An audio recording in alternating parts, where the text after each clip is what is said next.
বোঝোই তো, মায়ের বাড়ি যাচ্ছি, আমার তো সেই কপাল নেই সবার মতো যে ওখানে গিয়েই মানে খেতে পাবো।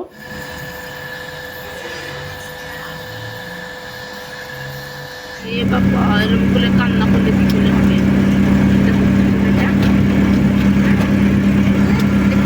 একেই বলে গোদের উপর বিষ ফোড়া। মানে কি বলবো, দেখতে গেছিলাম মাকে, মা ভীষণ অসুস্থ।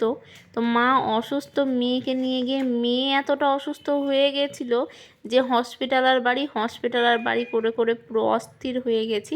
বাই দ্য ওয়ে, মুর্শিদাবাদ জেলার ছোট্ট একটি গ্রাম থেকে আমার ছোট্ট একটি চ্যানেলে তোমাদের সবাইকে জানাই ওয়েলকাম। দূরে কাছে ছোট বড় যে যেখান থেকে দেখছো, সবার সুস্থতা কামনা করে সবাইকে সাথে নিয়ে আজকে একটি ফ্রেশ ব্লগ শুরু করেছি।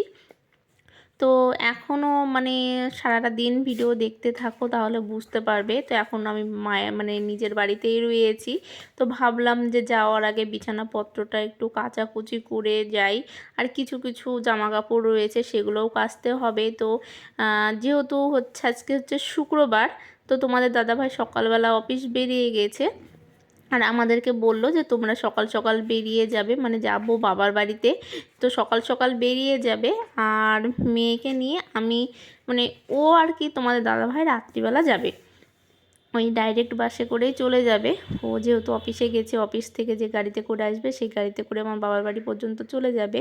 তো তার জন্য ভাবলাম যে হয়তো শনিবারটা থেকে রবিবারে আসবো, তাহলে রবিবারে এসে কাচাকুচি করলে কোনো কিছু শুকাবে না। এই ধরো তোমাদের দাদাভাইয়ের অফিসের ড্রেস রয়েছে, মেয়ের স্কুল ড্রেস রয়েছে, তারপরে স্কুলে পরীক্ষা রয়েছে, স্কুলে তো যেতেই হবে।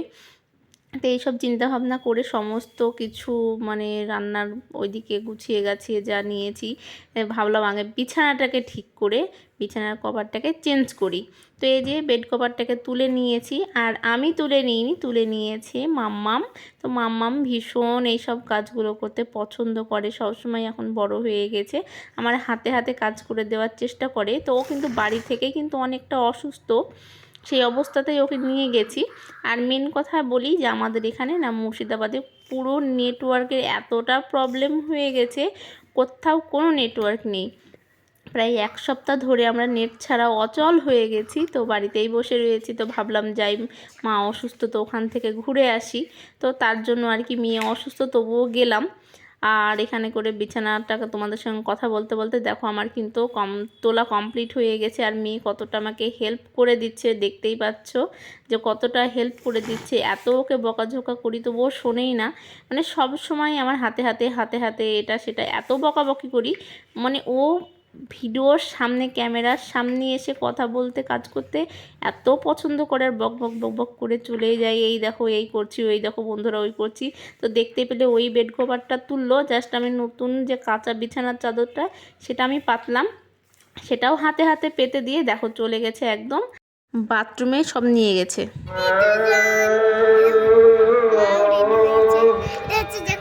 জামা কিনে দিয়েছিল সেটা তো মেয়ে তো বাথরুমে ওইগুলো নিয়ে গেল, দেখলে বেড কভার, তো সেইগুলো সমস্ত কিছু কাচাকুচি করেছি, রান্না বান্না করেছি, সমস্ত কিছু করে আমি একেবারে এসেছিলাম ছাদে। ছাদে এসে রোদ্রে দিয়ে গেছি, এবার ওইগুলো শুকিয়ে গেছে। এবার যে গায়ে জামা কাপড়গুলো পরেছিলাম মেয়ের গায়ের আমার, সেগুলো আবার কাচলাম, কেচে ভাবলাম যে চুলটাও শুকিয়ে আসি। আর আজান দিচ্ছে বুঝতেই পারছো, এখন একদম আজকে জুম্মাবার যেহেতু একদম পুরো 12টা বাজে। তো ওখানে করে আমরা ছাদে একটু গামছাটা দিয়ে রাখলাম মাথায় যতক্ষণ আজানটা দিচ্ছিল, তারপরে না গামছাটা সরিয়ে নিয়ে আমি চুলটা শুকিয়ে তারপরে এসেছি। আর এই যে এখানে করে আমি গাছে মানে টবে লাগিয়েছি অ্যালোভেরা, তো সরি অ্যালোভেরা না, কুলেখাড়া। তোমাদের সঙ্গে সেই বিছানাপত্র রেডি করেছিলাম, মানে গুছিয়েছিলাম, চেঞ্জ করেছিলাম, সেটা শেয়ার করেছিলাম। আর ছাদে গিয়ে জামা কাপড় মেলে দিয়ে আসলাম, সেগুলো তো রিসেন্ট এখনই গোসল করার পর যেই জামা কাপড় সেগুলো মেললাম। আর তার আগে আমি সকালবেলা আগে কাজকর্ম রান্নাবান্না করার আগে যে জামা কাপড়গুলো মেলেছিলাম সেগুলো এই যে সব এখানে দুখানা বেডশিট রয়েছে, মামামের জামা রয়েছে। আমি হচ্ছে ছুটি করেছি মাথায়, আর এরকম ঘড়ি আমার বাবু কিনে দিয়েছে পিটুসের দোকান থেকে, চুড়ি দুটো। হেয়ারব্যান্ডটা তো আমার পাপার দোষ, দুজনে হেয়ারব্যান্ড ভেঙেছে। হ্যাঁ ভেঙেছে, ঠিক আছে ঠিক আছে। তো এই যে মেয়েকে রেডি করে দিলাম। আর আমি এইটা অনলাইন থেকে কিনেছিলাম, তোমাদের সঙ্গে ড্রেসটা মানে যখন তৈরি করা হয়েছে তার আগে মনে হয় শেয়ার করেছিলাম, তো তৈরি করার পর একদিনও পরিনি, এই যে আজকে ফার্স্ট পরলাম। কেমন লাগছে। আর কানের টানের কোনো কিছু পরিনি, একদম বাড়িতে যেরকমভাবে ছিলাম সিম্পল সেরকমভাবেই আছি আর সেরকমভাবেই যাচ্ছি। এদিকে দুটো ব্যাগ গুছিয়েছি। এই ব্যাগটাতে রয়েছে মাম্মামের তোমার ওই পাউডার, ক্রিম, লোশন, তারপরে আর কি আছে জানো, তারপরে দুধ দিয়ে গেল, 12টা বেজে গেছে যেহেতু দুধ দিয়ে গেল, তো দুধটাও নিয়ে নিচ্ছি, ওখানে গিয়ে খাওয়াবো রাত্রিবেলা।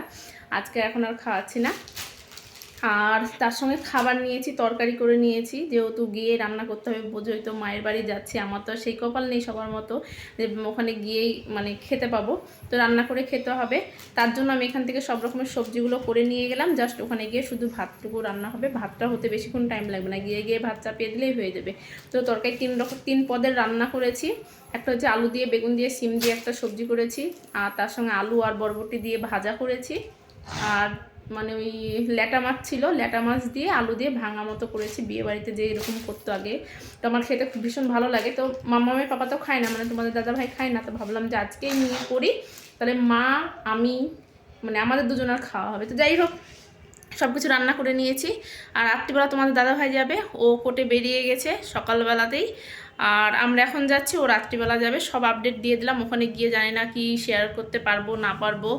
আর এখানে মেন ব্যাপার বলি যে আমাদের এখানে কিন্তু 6-7 দিন থেকে কোনো রকম কোনো নেটওয়ার্ক নেই, তোমাদেরকে বলেছিলাম। তো ভিডিও অলরেডি আপলোড করব, তো সেই টাইমে দেখি নেট অফ হয়ে গেছে, তো নেটওয়ার্কের প্রবলেমের জন্য আমরা ভিডিও আপলোড করতে পারিনি। আর এই 4-5 দিন তার জন্য কোনো রকম কোনো ব্লগও শ্যুট করিনি, আজকে আবার করছি। আর দেখে নদিয়াতে যাচ্ছি, যেহেতু বাবার বাড়ি হচ্ছে নদিয়ায়, তো নদিয়ার দিকে নেট রয়েছে, শুধু মুর্শিদাবাদ সার্ভারটায় প্রবলেম রয়েছে, বন্ধ করে দিয়েছে, জানি না কী কারণে। তো হালকা পাতলা শুনেছি, তো যা শুনেছি, যাই হোক সেটা আর কোনো কিছু নিয়ে বলছি না।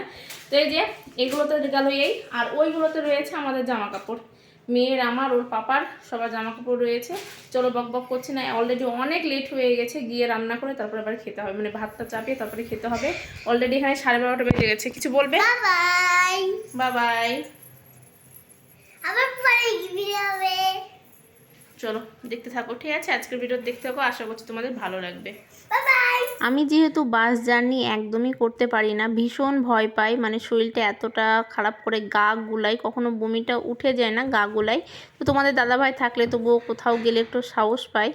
যেহেতু একা যাচ্ছি তো ভাবলাম চলো অটো করেই যাই, তো এখান থেকেই একদম অটো ধরে নিয়েছিলাম। তো অটোটাই না এই মানে ডোমকল থেকে অটো চেপেছিলাম তোমার প্রায় আধ ঘন্টা জার্নি করার পর জোরতলা বলছে, তো জোরতলার আধ ঘন্টা নয় 20 মিনিট পর থেকেই না দেখি অটোটা পুরো ফাঁকা হয়ে গেছে।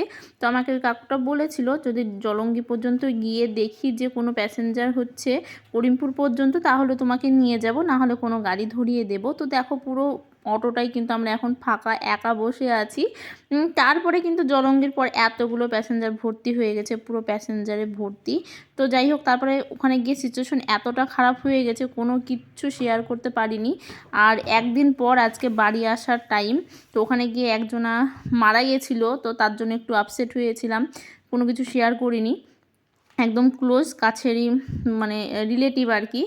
আর তারপরেই আবার হচ্ছে মা অসুস্থ, আর সেদিন রাত্রিবেলা থেকে মেয়েকে নিয়ে হসপিটাল দৌড়াদৌড়ি করে বেড়াতে হয়েছে, মানে একেবারে রাত্রিবেলা 2বার গেছি হসপিটাল, রাত্রি 10টার সময়, রাত্রি 12টার সময়, এতটা শ্বাসকষ্ট হচ্ছিল। তো তারপরে ডক্টরবাবু ওখান থেকে অনেক রকমের ওষুধ প্রেসক্রাইব করে দিয়েছে, সেগুলো তো খাওয়ানো চলছে, তার সঙ্গে সঙ্গে এই যে গ্যাস টানাচ্ছি। আর তার সঙ্গে সঙ্গে কিন্তু হসপিটালে এমার্জেন্সি ওকে কিন্তু একটা ইঞ্জেকশনও করা হয়েছিল। তো যাই হোক ভিডিওটা এই পর্যন্তই, ভালো লাগলে লাইক করো, শেয়ার করো।